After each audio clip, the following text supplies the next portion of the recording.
പെൺസുഹൃത്തിനെ കൊലപ്പെടുത്തിയത് സ്ഫോടക വസ്തു വായിൽ തിരുകി പൊട്ടിച്ചതിനു ശേഷം. ചിന്തിക്കാൻ പോലും പറ്റാത്ത അരുംകൊലയുടെ വിവരങ്ങളാണ് ഇപ്പോൾ പുറത്തു വന്നിരിക്കുന്നത്. കല്യാട് വീട്ടിൽ നിന്നും 30 പവൻ സ്വർണവും പണവും മോഷണം പോയ സംഭവത്തിന് പിന്നാലെയാണ് വീട്ടുടമയുടെ മരുമകളെ കർണാടകയിൽ കൊലപ്പെടുത്തിയ പ്രതി പിടിയിലായിരിക്കുന്നത്. ഇരിക്കൂർ പുള്ളിവേട്ടയ്ക്കൊരു മകൻ ക്ഷേത്രത്തിനടുത്ത് അഞ്ചാംപുര വീട്ടിൽ KC സുമതയുടെ വീട്ടിലായിരുന്നു കഴിഞ്ഞ വെള്ളിയാഴ്ച ഇത്തരത്തിലൊരു മോഷണവും നടന്നത്. അന്വേഷണത്തിന്റെ ഭാഗമായി സുമതയുടെ മരുമകൾ ദർശിതയെ പോലീസ് വിവരങ്ങൾ അറിയാൻ വേണ്ടി വിളിപ്പിച്ചുവെങ്കിലും യാതൊരു സൂചനയും ലഭ്യമായിരുന്നില്ല.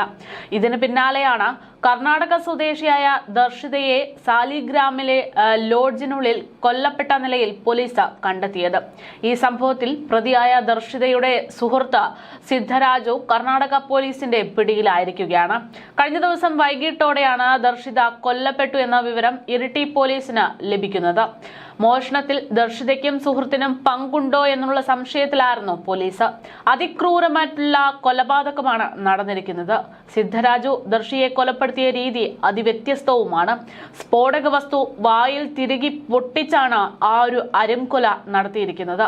ക്വാറികളിൽ സ്ഫോടനത്തിന് ഉപയോഗിക്കുന്ന ഇലക്ട്രോണിക് ഡിറ്റനേറ്റർ ആണ് ഇത് ഉപയോഗിച്ചുകൊണ്ടാണ് കൊലപ്പെടുത്തിയതെന്നാണ് വിവരം. കൊല്ലപ്പെട്ട ദർശിതയുടെ ഭർത്താവ് സുഭാഷ് വിദേശത്ത് നിൽക്കുകയാണ്. സുമതയും മറ്റൊരു മകൻ സൂരജും വെള്ളിയാഴ്ച രാവിലെ ചെങ്കൽപ്പണിയിൽ ജോലിയിൽ പോയിരുന്നു. ഇവർ പോയതിനു ശേഷമാണ് ദർശിത 2.5 വയസ്സുള്ള മകളോടൊപ്പം വീട് പൂട്ടി കർണാടകയിലെ സ്വന്തം വീട്ടിലേക്ക് പോയത്. സുമത വൈകിട്ട് 4:30 തിരിച്ചെത്തിയപ്പോഴാണ് മോഷണം ശ്രദ്ധയിൽപ്പെടുന്നത്. 30 പവൻ സ്വർണവും 4 ലക്ഷം രൂപയും മോഷണം പോയിരുന്നു. ഈ സംഭവത്തിന്റെ അന്വേഷണത്തിനിടയിലാണ് മരുമകൾ കൊല്ലപ്പെട്ടിരിക്കുന്നു എന്ന വിവരങ്ങൾ പുറത്തു വന്നത്. അതേസമയം കഴിഞ്ഞ ദിവസം ഏറെ സമാനമായിട്ടുള്ള ദുരൂഹമായിട്ടുള്ള ഹംലത്ത് എന്ന് പറയുന്ന വൃദ്ധയുടെ കൊലപാതകവും റിപ്പോർട്ടും വലിയ രീതിയിൽ ഇപ്പോൾ ചർച്ചയാകുന്നുണ്ട്. ഏറെക്കുറെ ദർശിതയുടെ മരണസമാനം തന്നെയാണ് ഹംലത്തിന്റെയും കൊലപാതകം. തുടക്കം മുതൽ തന്നെ സംശയം കരുതിയിരുന്നത് ഒരു കൊലപാതകമായിരുന്നത് ഇതിന് കാരണമായത് മോഷണമായിരുന്നു എന്നതായിരുന്നു. ആർക്കും ഒരു ദ്രോഹവും ചെയ്യാതെ ഒരു വശത്ത് ഒതുങ്ങിക്കൂടി കഴിഞ്ഞിരുന്ന ഒരു സ്ത്രീയായിരുന്നു ഹംലത്ത്. പതിവ് പോലെ പുറത്തേക്ക് അവരെ കാണാതായതോടെയാണ് അവിടെയുള്ള നാട്ടുകാർ അവരെ അന്വേഷിക്കാനായി അവരുടെ വീട്ടിനകത്തേക്ക് പ്രവേശിച്ചത്. അവിടെ എത്തിയ നാട്ടുകാർ കണ്ടതാകട്ടെ വീട്ടിലേക്കുള്ള വൈദ്യുതി പൂർണ്ണമായും വിച്ഛേദിച്ച നിലയിൽ വീട്ടിലെ സകല കോണിലും മുളകുപൊടി വിതറിയിരിക്കുന്നു. മാത്രമല്ല വൃദ്ധയെ കൊന്ന് കട്ടിലിൽ ചാരി ഇരുത്തിയിരിക്കുന്ന രീതിയിലായിരുന്നു കൊലപാതകം. മോഷണ ശ്രമമാണ് ഇവിടെ ഉണ്ടായത് എന്ന് തന്നെയായിരുന്നു ആദ്യം പോലീസ് കരുതിയത്. പക്ഷേ ഏറെ വൈകിയാണെങ്കിലും വൃദ്ധയുടെ മരണത്തിന് കാരണം അത് മോഷ്ടാക്കൾ മാത്രമല്ല, മറിച്ച് അവരുടെ ആൺ സുഹൃത്തിന്റെ പ്രവർത്തനമാണ്, ഇടപെടലാണ് എന്ന് പോലീസ് കണ്ടെത്തി.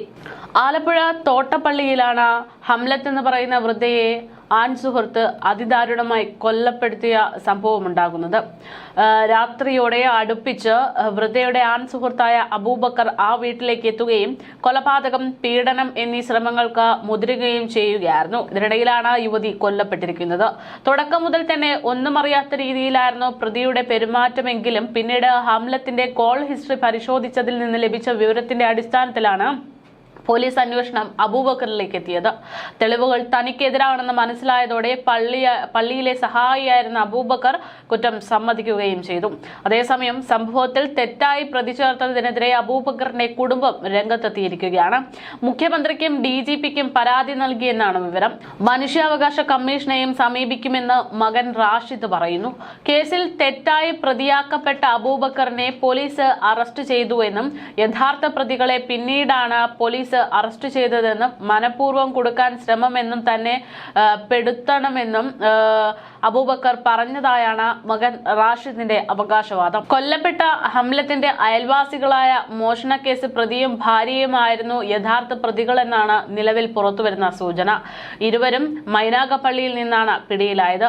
ഹംലത്തുമായി ബന്ധമുള്ള അബൂബക്കർ കൊല നടന്ന ദിവസം രാത്രി ആ വീട്ടിലെത്തിയിരുന്നു. ഈ സമയത്ത് ശാരീരിക അസ്വസ്ഥ്യം അനുഭവപ്പെട്ട ഹംലത്തിന് അബൂബക്കർ ശീതളപാനീയം നൽകുകയും അവർ ഉറങ്ങുകയും ചെയ്യുകയായിരുന്നു. ഈ സമയത്താണ് സ്വർണ്ണാഭരണങ്ങൾ മോഷ്ടിക്കാനായി പ്രതികൾ ഈ വീട്ടിലേക്ക് എത്തിയത്. അബൂബക്കർ പോയ വീട്ടിനുള്ളിലേക്ക് കടന്ന പ്രതികളുടെ മോഷണ ശ്രമത്തെ ചെറുക്കാൻ ശ്രമിക്കുന്നതിനിടെയാണ് ഹംലത്തിനെ ഇരുവരും ചേർന്ന് ശ്വാസം മുട്ടിച്ച് കൊലപ്പെടുത്തിയതെന്നാണ് സൂചന. മോഷണത്തിനായി ഇരുവരും വീട്ടിലെ വൈദ്യുതി ബന്ധം വിച്ഛേദിച്ചിരുന്നു. കൊലപാതകത്തിനു ശേഷം മുളകുപൊടി വിതറി തെളിവ് നശിപ്പിക്കാനും ശ്രമിച്ചു.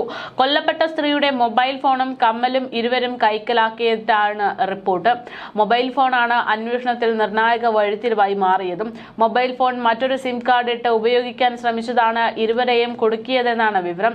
ഇരുവരും കുറ്റസമ്മതം നടത്തിക്കഴിഞ്ഞു. പിടിയിലായ സ്ത്രീ അപസ്മാരത്തിന്റെ ലക്ഷണങ്ങൾ കാണിച്ചതിനാൽ ചികിത്സയ്ക്കായി ആശുപത്രിയിലേക്ക് എത്തിച്ചിരുന്നുവെങ്കിലും ഇപ്പോൾ ഈ ഒരു വിഷയത്തിൽ നിരവധി ആരോപണങ്ങളും നിരവധി സംശയങ്ങളും ഉയരുന്ന സാഹചര്യം കൂടെയാണ്.